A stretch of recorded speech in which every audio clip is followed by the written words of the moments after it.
Iya. Oke, baru budung di GB ya. Assalamualaikum. Aja sana. Kok aja Mana moderator kami mana? Masuk kamar dulu. Kita mah langsung putarin Ini langsung sama putar. orang Pasai karena orang Pasai ya. Ya. Insya Allah.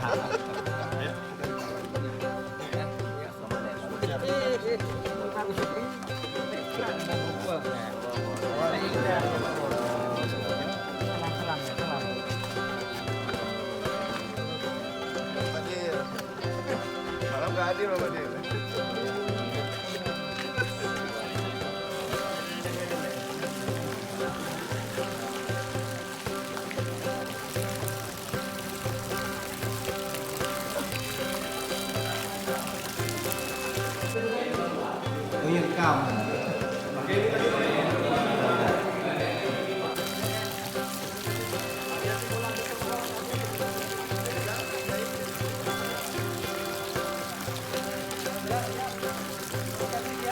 Siap, siap.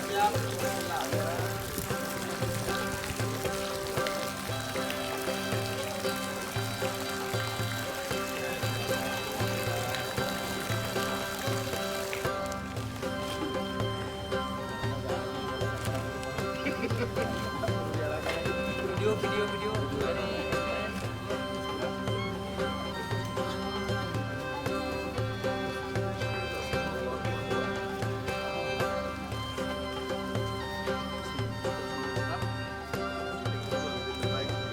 Jaringan. Jadi kalau ada jemaah yang ingin sumbanglah yang terbaik. Berikanlah bibit-bibit yang terbaik. Jangan yang nggak laku diantarkan ke pondok. Baik gitu ya. Nah, seperti yang dilakukan oleh abang kita ini, abang soleh kita ini.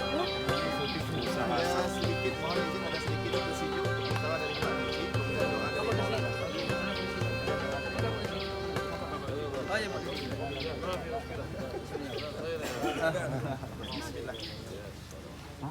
Satu, dua, tiga.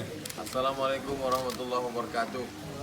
Warahmatullahi wabarakatuh. Kita pun tidak sanggup mendidik akhlak anak-anak kita karena kesibukan yang luar biasa. Benteng terakhir adalah dayah, pondok pesantren. Aceh punya istilah khusus namanya dayah.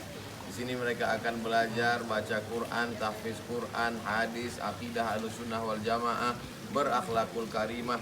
Tapi di samping itu juga mereka menguasai bahasa asing, Arab, Inggris, Jepang, lalu kemudian fisika, kimia, biologi, matematika. Semua itu bertujuan supaya ke depan mereka menjadi generasi penerus tongkat estafet kemajuan umat dan bangsa, dan negeri ini tetap menjadi baldatun thayyibatun wa rabbun ghafur. Saya sedang berada di Dayah Samudra Pasai Madani. Mudah-mudahan jamaah dimanapun berada tidak lagi khawatir anak-anaknya akan menjadi pecandu narkoba, mabuk, sakau, zina, LGBT dan lain semua merusak. Kenapa? Karena dayah ini akan membentengi mereka insya Allah. Jangan lupa daftarkan anak-anak kita untuk tahun ajaran 2022-2023. Yang sudah tahu bagi tahu kepada yang belum tahu. Mudah-mudahan ini akan membuat kita nanti bangun di tengah malam, anak-anak kita saat kita sudah tak lagi ada di atas dunia ini, mereka berkata Rabbighfirli wali walidayya warhamhuma kama rabbayani shaghira. Selamat tahniah, anaknya menjadi anak yang soleh dan solehah, penghafal Quran, sukses dunia akhirat. Wassalamualaikum warahmatullahi wabarakatuh.